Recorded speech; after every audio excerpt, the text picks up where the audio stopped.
What's up, little Superdude fans? It's your favorite host, Miss E, on this wonderful, wacky Wednesday.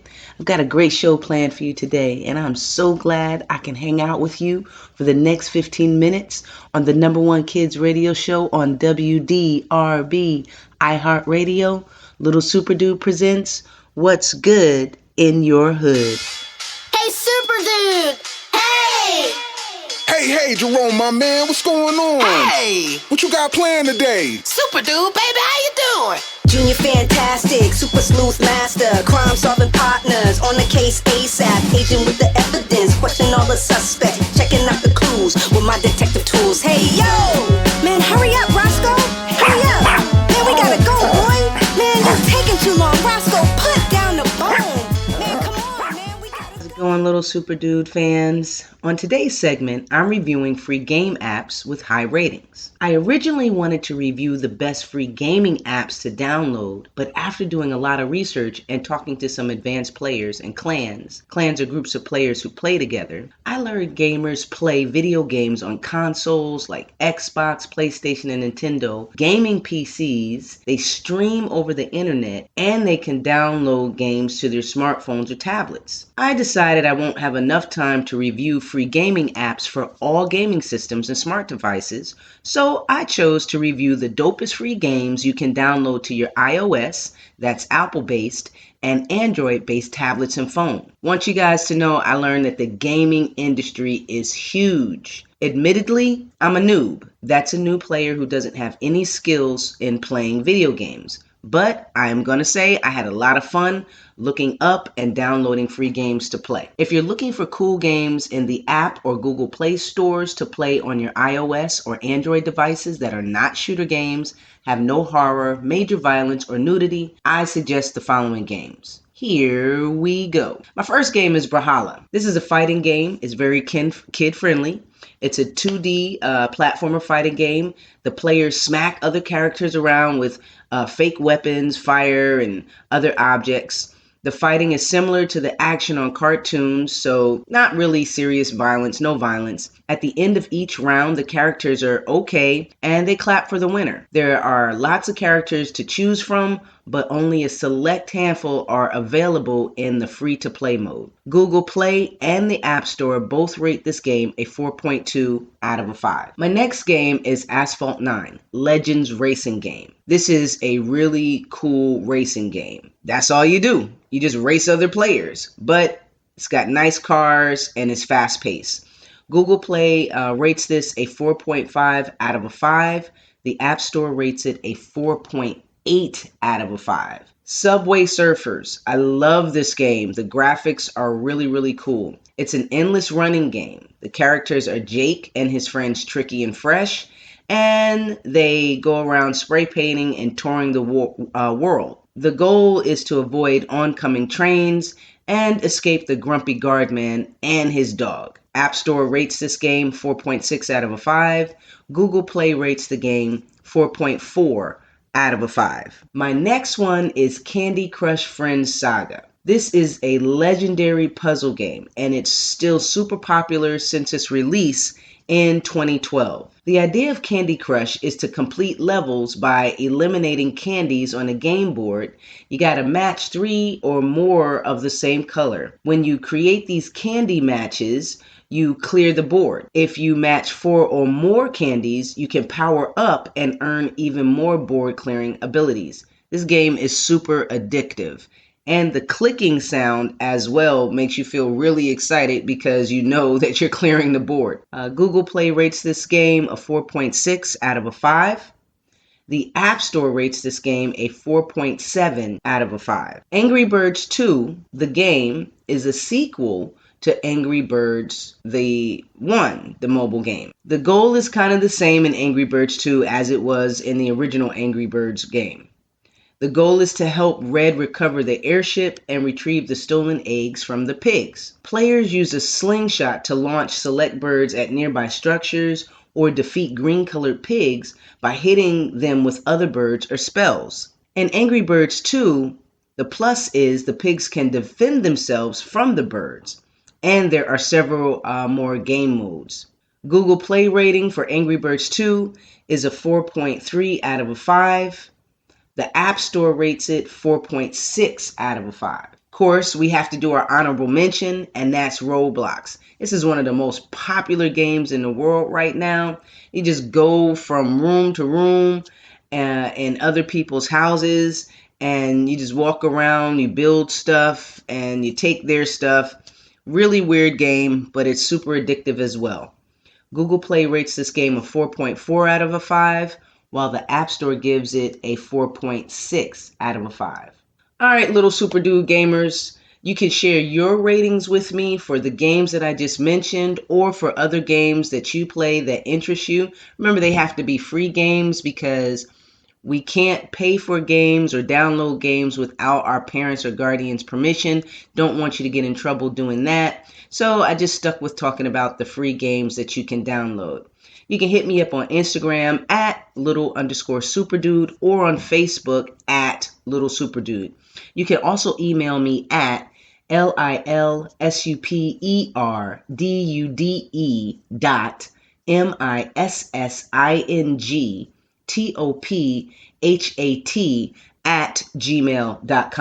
We're going to get into another reading of The Adventures of Little Superdude, The Case of the Missing Top Hat. During last week's episode, Jerome and Roscoe entered the magic shop. While they were looking around, Mr. Mooney, the store's owner, comes tumbling out of the closet, all crazy-like. Mr. Mooney is an eccentric, quirky character. Jerome notices that Mr. Mooney is really flustered about something because he's acting all erratic. So everybody, you go grab a snack real quick, sit back as we find out what is going on at the magic shop.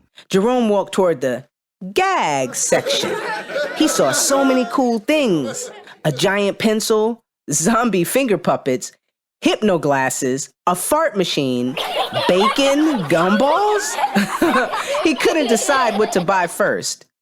Jerome had narrowed his choices down to no tear toilet paper and bar of dirty face soap. That'd be a good trick to play on his dad. When Mr. Mooney came bursting through the front door. Man, what in the world? I just don't understand. Where could it be? I just don't know. What happened?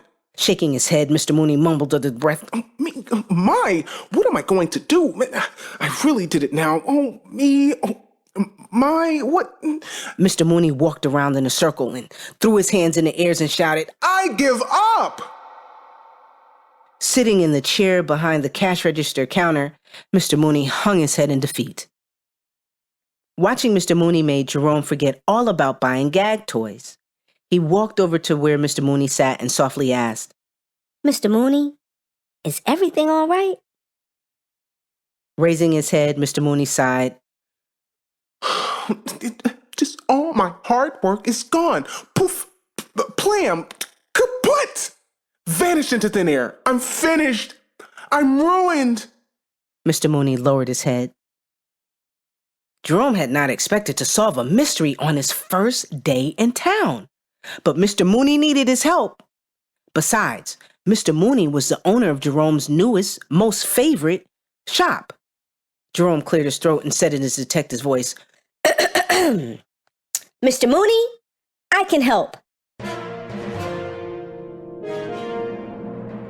Oh, Mr. Mooney groaned. no one can help me. I'm the worst magician ever. Jerome walked over to his backpack that he had placed by the front door. He took out his magnifying glass and shifted his detective hat onto his head. Next, he grabbed his notepad and placed a pencil behind his ear. All set and ready to solve his first mystery in Atlanta. Jerome put on his book bag and walked back over to Mr. Mooney. Jerome tapped Mr. Mooney on his shoulder and said, Hey, Mr. Mooney, please tell me what happened, sir, from the beginning. Mr. Mooney sat up and blinked his eyes and focused on the boy who stood in front of him. The little boy was no more than 10 years old. He wore jeans with a shirt and a tie underneath a boy's blue-gray heavyweight peacoat. A Rumpel's detective hat sat on his head, and his hands held a notepad and pencil. This is so funny. I can't just believe what's going on. My eyes were like, what do I see? Amused by Jerome's appearance, Mr. Mooney cleared his throat. Well, young man, I guess you'll not go away until I tell you what happened. Jerome smiled widely and stepped closer. Mr. Mooney sighed. Here we go. All right, here goes. 2 months ago, the great illusionist and magician, the wonderful Zorro, walked into my store. Yes, I mean it, just as I was about to close for the evening. Yes, my magic shop. And asked me to fix his magic top hat. Me, of all people, Mr. Mooney. Okay, breathe. Jerome tried not to look starstruck, but he was bubbling on the inside. He was about to help solve a mystery for his favorite magician, the wonderful Zorro. Mr. Mooney continued. How could I, just Mr. Mooney, refuse the wonderful Zorro? Really? Could I? Really? What? So I inspected the hat and noticed a tear and a loose spring in its secret compartment. I know, I'm just brilliant. I'm just so observant. Just brilliant. Just me, all mine. I'm just one. I told the great magician that I could have his hat repaired in 2 hours, tops. But he could not wait that long because, of course, he's just great. He's just so great. He told me that he would come back after 2 months to pick up his hat. And with the sweep of his great cape, he was gone. It was like he was never here. Just gone. Just vanished into thin air. Oh, breathe. Mr. Mooney stood up and began to pace. I spent a month repairing that top hat for the wonderful Zorro. I even added a special gadget that I had been working on for years. Okay, maybe months, but it's like years. When I was done, I set the hat on a shelf in a hat box in the storage room. A few days ago, I went to get the hat, but it was missing. I have looked for 3 days straight, and I cannot find that magic top hat anywhere. Oh my God. What am I to do? I don't know what to do. The wonderful Zorro will be here today at 4 o'clock. 1, 2, 3, 4 o'clock. But there will be no hat to give him. Mr. Mooney shook his head sorrowfully and sat down in his chair. As Mr. Mooney spoke, Jerome wrote down notes as fast as he could. But Jerome was puzzled. He did not know how a hat could just poof, disappear into thin air. All right, my little Superdude fans and my new gaming friends, I really feel that I'm no longer a noob after this episode, but you guys can hit me up, email, Facebook, Instagram, and let me know if you think my skills have gotten better after doing this episode and after playing some of these free games. I hope you enjoyed today's radio segment and the reading from The Adventures of Little Superdude, The Case of the Missing Top Hat by me, your host, Amara Ellis. Don't forget to tune into WDRB iHeartRadio every Wednesday at 5:30 p.m. Eastern Standard Time to find out what happens next in the audiobook and to find out what we're talking about. Next week, we're going to talk about the Olympics. So if you can this week, try to take a look at some of the Olympic Games going on so we can have a great convo.